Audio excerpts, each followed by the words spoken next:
What's up, everybody? Do you find yourself filled with anxiety and worry this time of your year? Is your mind going a million miles a minute? Can you just not get any freedom of thought? And you're stressed, and it's all too much right now. Well, you are in luck because in today's quick fix, Danny and I are going to be Too talking much. about how to stop worrying. This is the Existential Stoic Podcast, episode 116. I'm Randy. That's my buddy Danny. How's it going, Danny?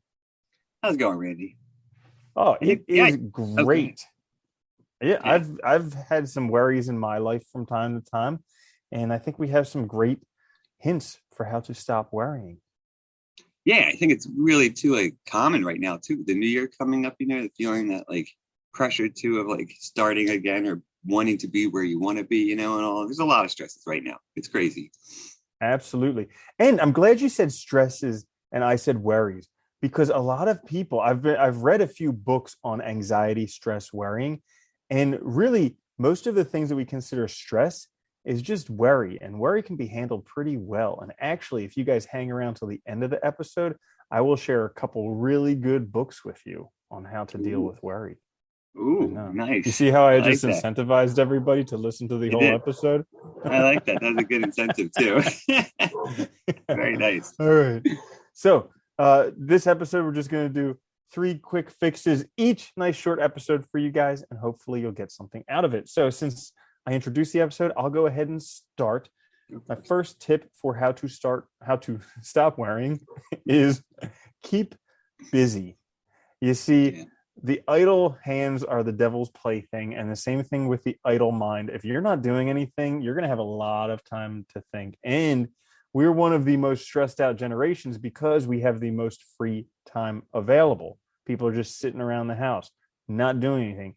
Get busy, get active, get your hands involved, get your mind involved, meet to new people, all that stuff. Keep busy because if you think back in your life, and I know this is true for me, every time I was depressed or stressed or any of that stuff, I wasn't busy. But when I was Yeah. busy and when I was like into what I was doing, I didn't have time for worry. I didn't have time for depression or stress or any of that because I was so busy doing these things. So get busy. Yeah, no, I think it's a really good one though. And it's totally true. Like if you're just busy, you don't give yourself time to think. And then, I think once you are busy for a while and you get to that point, then you can stop and think when you get rid of all the stuff. But if you're stressed out and worried, yeah, just get busy. It really does help. Be active. I like that. And goes nicely with I think my first one too, which is focus on the small things too. The small little things each day. I think forget about the big stuff. I think is what we usually worry about. Because we usually I know for example, I know my own life, student loan debt is always stressful, right? Especially when you focus on the whole number.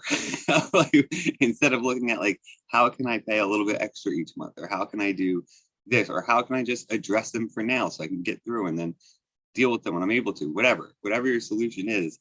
If you focus on actually the small part of it, you can get it done and not worry about it anymore. Yeah, it's like that book, Don't Sweat the Small Stuff, and it's all Yeah. small stuff. And, especially don't sweat the big stuff, but the small stuff. Yeah, because it's a bunch of Book titles are little really small good for stuff. that, aren't they? Oh, absolutely. You don't even need to read the book. it's So all look at it's all just filler. the 400 pages of filler. Yeah. Well, going along with kind of don't sweat the small stuff, focus on the small stuff, not the big stuff, is my next one, which is take one day at a time. So basically, block in your day. All you have to do is get through this day. The times when I've been most stressed in my life were not about what I was actually doing that day. It was about some big thing that I had that, would take weeks, months, years to complete, but I was Yeah. just blowing it out of proportion and not just focusing on the day. And every time I've come back to just focusing on today. And I know sometimes it's going to be hard because you think this is really important. I have to focus on this other thing. And you can, but really just focusing on doing what you can do today. And if you do all you can do today, well, then you've already won today, and just keep stacking that on top of each other. And before you know it, you'll get where you want to be. No, it's a good one too, and I like that. I think you mentioned it to me too before. Was just focusing on either just the day or just what you're doing for the next hour. And getting through that because you can always break it down in smaller increments, and it's bearable. You can get through it, and then you start feeling better and better because you're actually doing something. Well, that's the thing. No matter how tough it is, you can Yeah. always get through that next little thing. You can always get through this next activity or this next hour or this next day, whatever it is, you can always get through there. And then once you're through there, you're going to be in a different mind spot, in a mind space. So like evaluate it again tomorrow. But for today, just get through today and do the best you can. That's all. Yeah, I like that one. I also like mind spot. I'm gonna start saying that. Um, so my next one is, ask what's in your control and focus on that. I think this is important. So the economy of control. We talked about this in the episode on Epictetus. And I think it's, this is probably one of the best things to do is just look at, what can I actually do? What can I actually change right now? What can I actually do right in this moment that's, something I have control over? And just let the other stuff go that you have no control over, because frankly, that's often what we worry about. And we have no way to sort of influence it. So it doesn't matter in the end of the day. And yeah, and I mean, that's such a great one, because if you look at it, our lives are basically wrapped around stuff not in our control. People watch the news for hours a day, all of that stuff completely out of your control. People look at lifestyle porn on Instagram and on Facebook all day, and all that stuff is out of your control. And we get all worried about this stuff that's totally out of our control. And really, we lose focus on the stuff that's actually in our control. So take back what's in your control.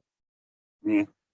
Which brings me to, I just wanted to say lifestyle porn, because I just learned that word the other day. And that's a good one. I like that. It's Dude, there's true. so many. Oh my God, it's ridiculous.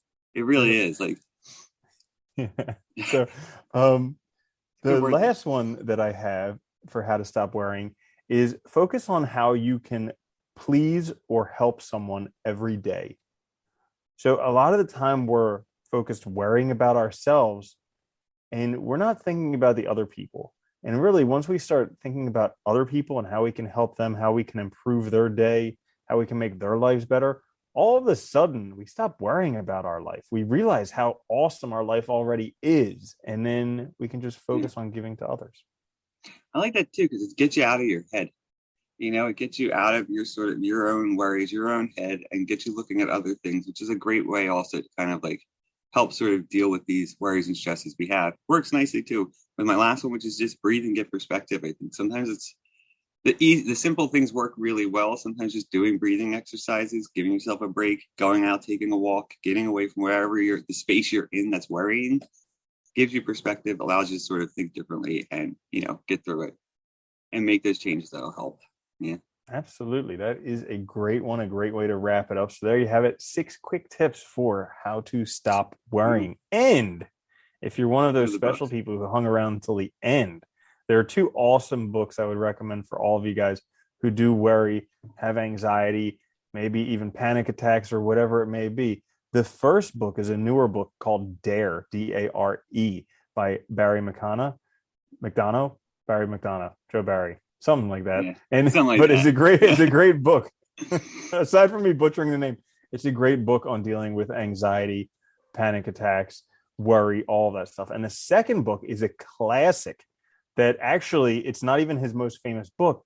Dale Carnegie's book, How to Stop Worrying and Start Living, I would say is arguably much better than How to Win Friends and Influence People, his most famous book. So I would say go out and read that book, because there are so many tips in that book as well. And that is pretty much it. Anything else you wanted to add today, Danny? No, I'm going to have to check out that second book, though, because the first one is really good. I can definitely speak to that. Very well written, too. Yeah. Which one? Dare or Dare? Yeah, Dare. Yeah, I know. Yeah, incredible. Yeah. It instantly stops. Yeah. Dude, it instantly short circuits any anxiety, any panic, anything like that. So it's an awesome book. Good. You should all check out.